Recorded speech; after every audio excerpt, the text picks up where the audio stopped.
Hi everyone, a very good evening to all of you and welcome to my channel technical Suneja. So guys, आज हम बात करेंगे कि जैसे ही डेटाबेस से डेटा फेच होता है और आपने देखा होगा बहुत बार ई कॉमर्स वेबसाइट पे कि आप जैसे ही स्क्रॉल करते हो तब डेटा लोड होता रहता है और बहुत बार कमेंट्स आए मेरे पास कि सर ये वीडियो जरूर बनाओ आप और बताओ कि कैसे ये काम करता है। जैसे कि फॉर एग्जांपल मैं आपको बताता हूँ, अभी डेमोस्ट्रेशन दिखाऊंगा।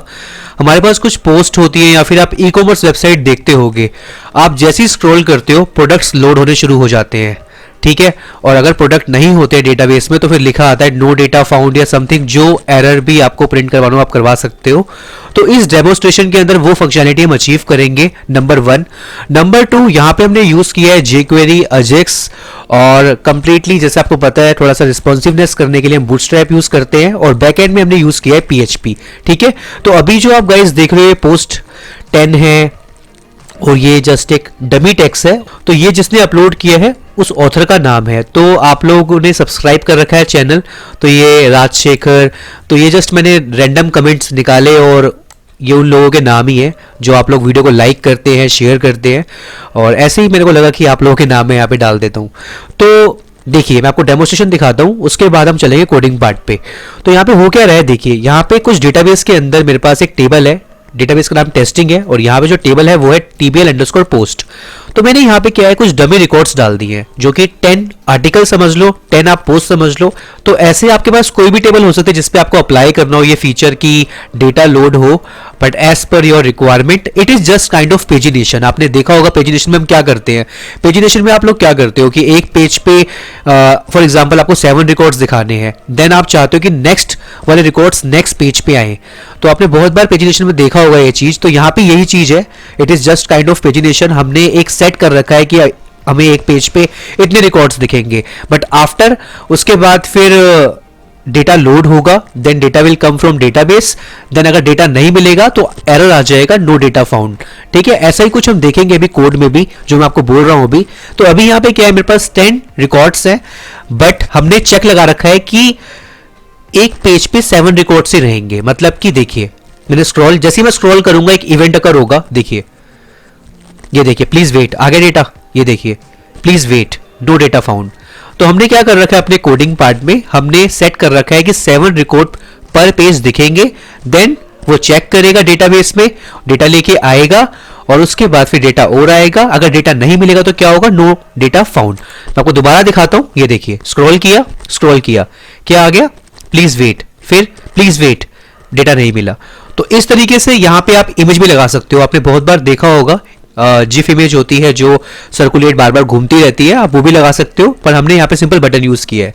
तो ये गाइज है डेमोस्ट्रेशन आज का, और आपने बहुत बार कमेंट किए हैं कि, और माइट भी आप लोगों को अपनी ई कॉमर्स वेबसाइट पे यूज करना हो या आपने बहुत बार देखा होगा, चाहे फ्लिपकार्ट हो, अमेजन हो, जितनी ई कॉमर्स वेबसाइट है वो यही यूज करते हैं, मतलब कि इस तरीके से जो डेटा उनका लोड होता है, ठीक है।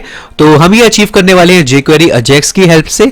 तो अभी आप देखिए कोडिंग पार्ट पे, ठीक है। डेटाबेस एकदम सिंपल है, यहाँ पे जो आप देख रहे हो एक ही टेबल है और ये हमारे पास डेटा है। कभी आपको गाइस एक जस्ट मैं आप लोगों को पता होगा, वैसे अच्छी बात अगर पता हो, तो नहीं पता तो बस अपनी लर्निंग के लिए थोड़ा देख लीजिए। अगर आपको कभी भी टेक्स्ट चाहिए हो ना, कभी भी टेक्स्ट चाहिए हो, डमी टेक्स्ट चाहिए हो, तो ये एक वेबसाइट है lipsum.com। तो यहाँ पे आपको डमी टेक्स्ट मिलता है, जो भी टेक्स्ट आपको उठाना है आप जस्ट अपनी साइट को भरने के लिए, जस्ट अगर आपको पास कोई टेक्स्ट नहीं है तो आप यहाँ पे डमी टेक्स्ट उठा सकते हो, अपनी साइट पे लगा सकते हो। जैसे मैंने यहाँ पे अपने पोस्ट वगैरह में यूज भी किया है ये टेक्स्ट, तो मैं इसका लिंक आपको डिस्क्रिप्शन में दे दूंगा, इसे देखिए, विजिट कीजिए। लॉरेन लिप्सम जस्ट आपकी एक वेबसाइट है जो आपको डमी टेक्स्ट प्रोवाइड करती है, तो इस टेक्स्ट को आप यूज कर सकते हो, ठीक है।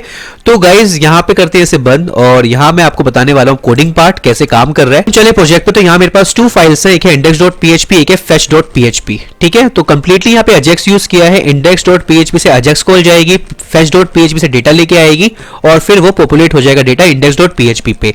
बट वो क्या रूल्स है, वो क्या हमने सेट कर रखा है कि जैसे ही मैं स्क्रॉल करता हूं तो वो चेक करता है, फिर डेटा आता है और नहीं मिलता तो यहाँ पे दिखता है नो डेटा फाउंड, ठीक है। तो कुल मिला के 10 रिकॉर्ड्स हैं, 7 रिकॉर्ड्स मैं चाहता हूं बाय डिफॉल्ट पेज पे रहे। आफ्टर 7 दे विल चेक कि डेटाबेस में डेटा है या नहीं। If the data is there in database then data will come, database से डेटा आएगा, देन उसके बाद आपका डेटा दिखेगा, देन अगेन वो चेक करेगा और फिर अगर डेटा नहीं मिलेगा तो डेटा नॉट फाउंड आ जाएगा। ठीक है, तो गाइज ये है index.php और यहाँ पे जो टाइटल है वो हमने यहाँ पे दे रखा है सिंपल, और यहाँ पे हमने बूटस्ट्रैप की JS को और CSS को इंक्लूड करवा रखा है। और यहाँ पे सिंपल अगर आपको jQuery इंप्लीमेंट करना हो कभी अपने प्रोजेक्ट में तो हमने यहाँ पे jQuery min.js को भी इंक्लूड करवा रखा है। और यहाँ पे सिंपल हमने एक कंटेनर क्लास लिया बूटस्ट्रैप की और यहाँ पे जस्ट एक h2 टैग दिया है जैसा कि आप पेज पे देख रहे हो, ये रहा h2। ठीक है, और उसके बाद हमने यहाँ पे एक डिव लिया है जो लोड डेटा है। तो यहाँ पे हमने सिंपल क्या यूज किया है, हमने यहाँ पे अजेक्स यूज की है, jQuery यूज की है, और यहाँ पे जो डेटा आ रहा है गाइस ये डायनेमिकली है, मतलब ये डेटाबेस से आ रहा है ना कि स्टैटिक डेटा है। तो हमने सिंपल यहाँ पे क्या किया, लोड डेटा। तो कैसे इस लोड डेटा में डेटा ऑटोमेटिकली इस डिव में आ जाएगा, ऑटोमेटिकली इस डिव में सारा डेटा आ जाएगा जो आप अभी पेज पे देख रहे हो। कैसे आएगा इसके बात अभी करते हैं। और एक और डिव लिया है हमने जो कि है load underscore data underscore message. अब ये क्या है गाइस, ये आपका ये है जो ये आपको नो डेटा फाउंड दिख रहा है ना, या फिर अगर आप देखते हो प्लीज वेट, ये तो ये है आपका डिव, इसके लिए यहाँ पे आपको ये दिखाएगा मैसेज। ठीक है, बस इतना पार्ट और कुछ भी नहीं है। अब हम चलते हैं सिंपल jQuery पे, और जैसे ही आपका पेज लोड होगा तो ये क्या है, document.ready फंक्शन। तो जैसे ही पेज लोड होगा ये फंक्शन कॉल होगा अपने आप, और यहाँ पे हमने एक सेट कर रखा है limit 7 start 0। It's up to you, आपने 3 सेट करना है, 4 सेट करना है, वो आपके ऊपर है। बट 7 इसलिए सेट किया ताकि पूरा पेज पहले फिल रहे, फिर आप स्क्रॉल करोगे तो आप उसको पूरा फील कर पाओगे कि ये फीचर ऐसे काम कर रहा है। ठीक है, तो 7 हमने लिया है और स्टार्ट मेरा 0 है, और एक वेरिएबल लिया है एक्शन जो बाय डिफॉल्ट इनएक्टिव है। ठीक है, इस इनएक्टिव का मतलब क्या है अभी आपको नीचे पता चल जाएगा कोड में। और यहां पे सिंपल एक फंक्शन बनाया है load underscore country underscore data. इस फंक्शन की कॉलिंग कहीं से होगी, तो अभी इसकी कॉलिंग पे आएंगे, इसको समझेंगे ये कैसे काम कर रहा है। बट जहां ये फंक्शन एंड हो रहा है, यहां पे एंड हो रहा है। अब यहां पे हम क्या करेंगे देखिए, तो गाइज यहां पे ध्यान से देखिए हो क्या रहा है, लिमिट है 7, स्टार्ट है 0, एक्शन है इनएक्टिव। और हम आते हैं यहां पे, अब ये चेक कर रहा है एक्शन क्या है, तो बाय डिफॉल्ट एक्शन क्या है, इनएक्टिव। तो ये चेक करेगा एक्शन मेरा इनएक्टिव है, ये एक्शन को एक्टिव कर देगा और ये फंक्शन कॉल कर देगा। ठीक है, ये विदाउट स्क्रॉल वाली कंडीशन है, जब मैं पेज को स्क्रॉल नहीं करता, अगर एक्शन इनएक्टिव रहेगा तो उसको एक्टिव कर देगा। ठीक है, अगर मेरा एक्शन इनएक्टिव होता है तो उस एक्शन को एक्टिव कर दो और फंक्शन कॉल कर दो। कौन सा फंक्शन, ये वाला फंक्शन जो अभी आप स्क्रीन पे देख रहे हो। तो इसकी कॉलिंग पे भी जाएंगे और उसमें 2 पैरामीटर पास किए, एक लिमिट और स्टार्ट। तो लिमिट क्या है आपकी, लिमिट आपकी 7 है और स्टार्ट आपका 0 है। और ये तो हो गया नॉर्मल चेक। बट जैसे ही अगर आप पेज को स्क्रॉल करते हो ना, जब भी आप इस पेज को स्क्रॉल करोगे जैसे मैं अभी कर रहा हूं, तो स्क्रॉल के दौरान ही एक फंक्शन कॉल होगा window.scroll फंक्शन। ठीक है, और मैं आपको दिखाता हूं एक बार, देखिए अलर्ट लगाते हैं यहाँ पे, जस्ट फॉर मैं टेस्टिंग कर रहा हूं यहाँ पे कि यहाँ जा भी रहा है नहीं जा रहा। तो यहाँ पे कर देते हैं ओके। और अगर आप देखें, हम थोड़ा एक्सपीरियंस करें, मैंने स्क्रॉल करता हूं, देखिए आ गया ओके। तो मतलब ये काम कर रहा है, स्क्रॉलिंग मेरी काम कर रही है। जैसे ही मैं स्क्रॉल करता हूं तो ये फीचर मेरा काम करता है।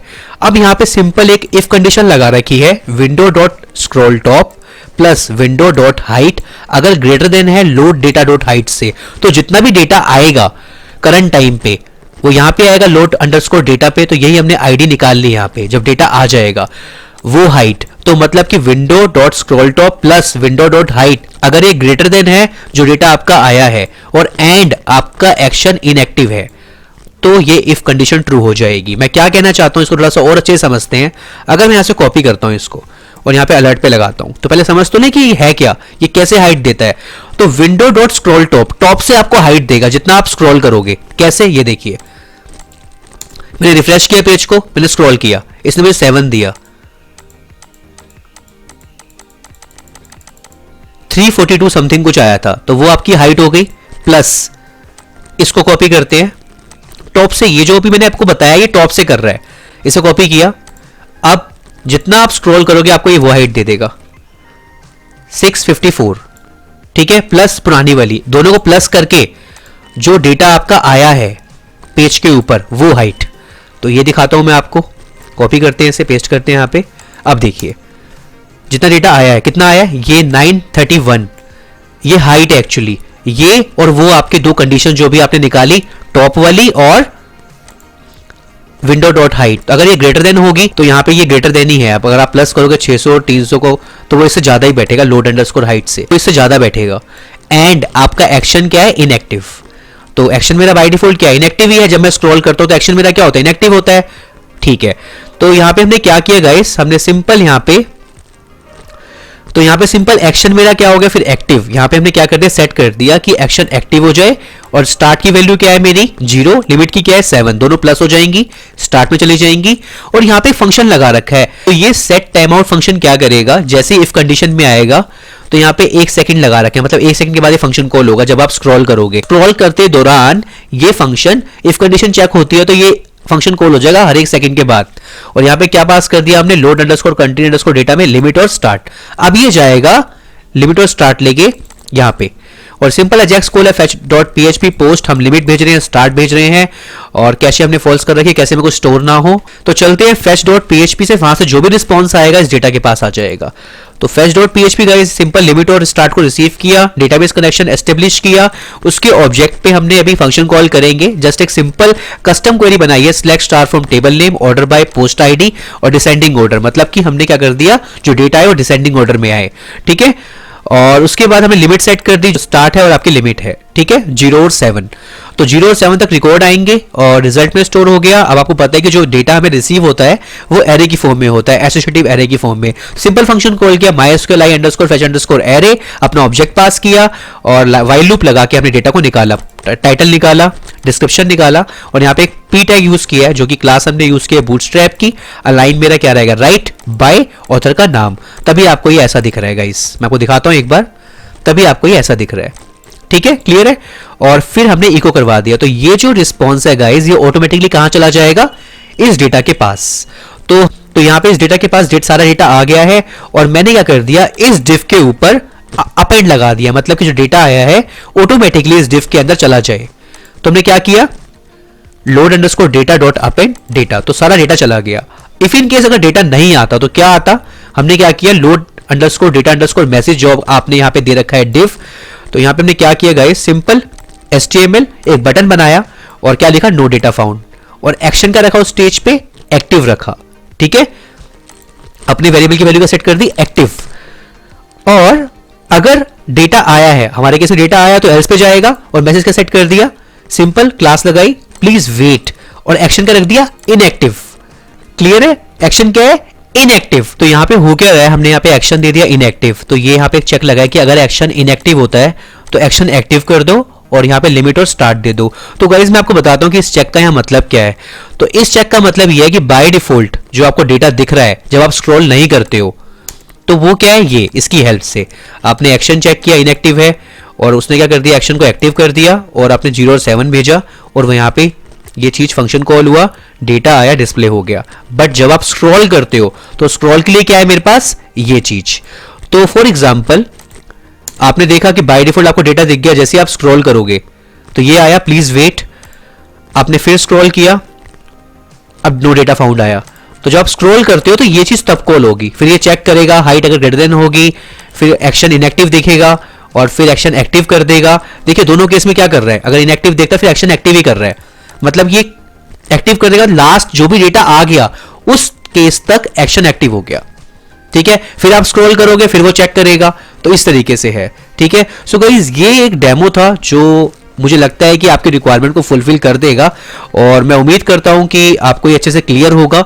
कोई डाउट है तो प्लीज अलर्ट लगा के देखिएगा और देखिएगा क्या वैल्यू आ रही है, और ताकि आपको और अच्छे से क्लियर हो जाए कि ये कैसे काम कर रहा है।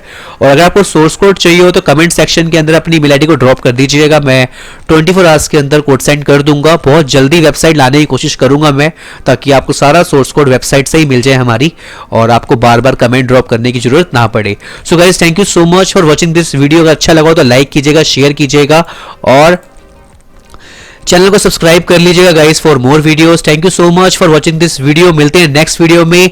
और डोंट वरी गाइस, PHP की रेस्ट API की सीरीज में जल्दी से जल्दी अपलोड कर दूंगा अलोंग विद कोऑर्डिनेटर, और पहले 2 वीडियो अपलोड करूंगा PHP विद रेस्ट API, उसके बाद फिर कोऑर्डिनेटर शुरू कर दूंगा रेस्ट API के साथ। मुझे पता है आप लोग वेट कर रहे हो, आप लोगों से ज्यादा मुझे चिंता है, सो डोंट वरी, हम जल्दी से जल्दी इसको करेंगे finish. So guys thank you so much for watching this video, मिलते हैं नेक्स्ट वीडियो में। Take care, bye and good night.